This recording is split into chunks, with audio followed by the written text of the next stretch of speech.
ప్రాంతాల్లో కూడా మీరు ప్రెస్ మీట్లు పెట్టి జనాన్ని చైతన్యపరిచి ఈరోజు ఒంగోలు పట్టణానికి రావడం ముఖ్య కారణం ఏంటంటే ఈ నెల 19వ తారీఖున విజయవాడ నడిబొడ్డులో రాజ్యాంగ నిర్మాత డాక్టర్ బిఆర్ అంబేద్కర్ గారి విగ్రహాన్ని 125 అడుగుల ఎత్తు విగ్రహాన్ని గౌరవ ముఖ్యమంత్రి వర్యులు జగన్మోహన్ రెడ్డి గారు ఆవిష్కరిస్తున్నారు. ఈ విగ్రహం టోమ్ 80, విగ్రహం 125 అడుగులు, అంటే 205 అడుగుల ఎత్తు, 400 కోట్ల ఖర్చుతో 20 ఎకరాల విస్తీర్ణంలో ఒక అద్భుతమైనటువంటి ఒక చారిత్రాత్మకమైనటువంటి సంఘటన 19వ తారీఖున విజయవాడలో అంబేద్కర్ విగ్రహ ఆవిష్కరణ కార్యక్రమం జరుగుతూ ఉంది. ఈ 20 అంబేద్కర్ విగ్రహంతో పాటు అక్కడ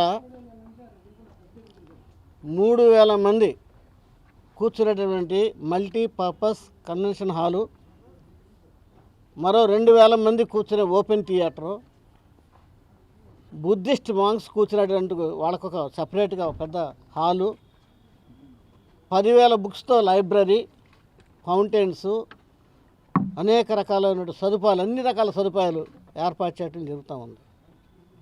ఈ విగ్రహ ఆవిష్కరణ కార్యక్రమం భారతదేశంలో ఒక మహోన్నతమైనటువంటి చారిత్రాత్మక సంఘటన.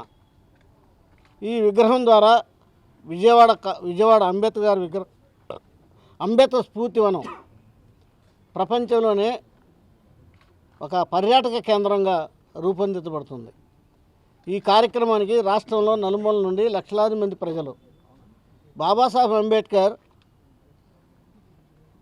గొప్ప రాజ్యాంగాన్ని రాసి ఈ భారతదేశంలో 130 కోట్ల ప్రజలకు స్వేచ్ఛ, సమానత్వం, సమన్యాయం, సౌభ్రాతృత్వాన్ని అందించినటువంటి మహోన్నతమైన వ్యక్తి. అటువంటి మహానుభావుడు యొక్క విగ్రహాన్ని కేవలం ఒక వర్గమో ఒక కులమో కాకుండా అంబేద్కర్ అందరివాడు. అంబేద్కర్ అంటే రేపు అంబేద్కర్ గారి విగ్రహాన్ని మేము ఏ రకంగా పరిగణిస్తున్నామంటే statue of liberty and equality, ఆ రకంగా భావిస్తూ గత ప్రభుత్వం చంద్రబాబు నాయుడు గారు అమరావతిలో 125 అడుగుల అంబేద్కర్ విగ్రహాన్ని కట్టిస్తానని చెప్పాడు, కానీ ఎటువంటి కార్యక్రమం చేయలే. కానీ గౌరవ ముఖ్యమంత్రి జగన్మోహన్ రెడ్డి గారు రావడంతోనే నేను విజయవాడ నడిబొడ్డులో స్వరాజ్య మైదానంతో చారిత్రాత్మకమైన ప్రదేశం, అది బిజినెస్ సెంటర్, రాష్ట్రానికి business centre and political centre. అటువంటి చారిత్రాత్మకమైన ప్రదేశంలో స్వరాజ్ మైదానంలో అంత గొప్ప విగ్రహం పెట్టడం వలన జగన్మోహన్ రెడ్డి గారికి మన రాష్ట్ర ప్రజల నుండి కృతజ్ఞతలు తెలియజేస్తా ఉన్నాను. ఒక ఎస్సీ కమిషన్ చైర్మన్గా ఆయనకి ధన్యవాదాలు తెలియజేస్తా ఉన్నాను. ఈ కార్యక్రమానికి రాష్ట్ర నలుమూలల నుండి పెద్ద ఎత్తున లక్షలాది మందిగా తరలి వచ్చి ఆ కార్యక్రమాన్ని విజయవంతం చేయవలసిందిగా కోరటానికి మాత్రం ఇక్కడికి వచ్చాను.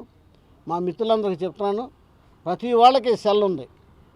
మనం వాట్సాప్లు వాడుతున్నాం, ఫేస్బుక్లు వాడుతున్నాం, ఇన్స్టాగ్రామ్ వాడుతున్నాం. వీటి ద్వారా సెల్ ఉన్న ప్రతి వ్యక్తి చలో విజయవాడ 125 అడుగుల అంబేద్కర్ విగ్రహాన్ని ఆవిష్కరణ కార్యక్రమం విజయవంతం చేద్దామని నినాదంతో, అంబేద్కర్ అందరివాడు, అంబేద్కర్ ఏ కులానికి లిమిటెడ్ అయిన వ్యక్తి కాదు. అమెరికాలోను, కెనడాలోను, ఆస్ట్రేలియాను, ఈ దేశాల్లో కూడా బాబాసాహెబ్ అంబేద్కర్ విగ్రహాలు బ్రహ్మాండంగా పెడతా ఉన్నారు. ఎందుకంటే అంబేద్కర్ గారిని ఐక్యరాజ్య సమితి అంబేద్కర్ గారి బర్త్డేని ఇంటర్నేషనల్ నాలెడ్జ్ డేగా ప్రకటించింది, ప్రపంచం గుర్తించింది. ఈ రోజున ఒక తలమానికంగా విజయవాడకి, మన రాష్ట్రానికి తలమానికంగా ఇంత పెద్ద ఎత్తు విగ్రహం ఎక్కడా లేదు. తెలంగాణలో ఉందంటారు కానీ 205 అడుగుల ఎత్తులో లేదు, లేదా 20 ఎకరాల విస్తీర్ణం లేదు.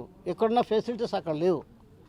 పూర్తిగా అంటే పనులన్నీ పూర్తిగా అయిన తర్వాత ఈ కార్యక్రమాన్ని జగన్మోహన్ రెడ్డి గారు ఒక పెద్ద ఎత్తున రాష్ట్ర వ్యాప్తంగా ఒక పండగలాగా గ్రామాల్లో జాతరలాగా అంబేద్కర్ జాతరని గ్రామాలుగా మనం ఎడ్యుకేట్ చేసి మన వాళ్ళని విద్యార్థులవని, ఉద్యోగస్తులవని, కార్మికులవని, కార్యకర్తలవని, అదేవిధంగా అనేక పార్టీలు, వివిధ కులాలు, మతాలు, వర్గాలు, ప్రాంతాలు, పార్టీలకు అతీతంగా అంబేద్కర్ గారు అందరివాడనే నినాదంతో జై భీమ్ నినాదాలు చెప్తూ రేపు 19వ తారీఖున లక్షలాది మంది రావాల్సిందిగా కోరటానికి మాత్రం ఈ ప్రెస్ మీట్ ఏర్పాటు చేయడం జరిగింది.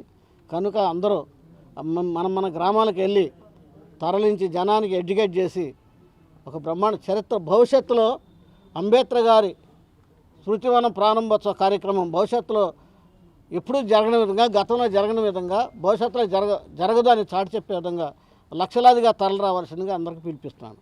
జై భీమ్.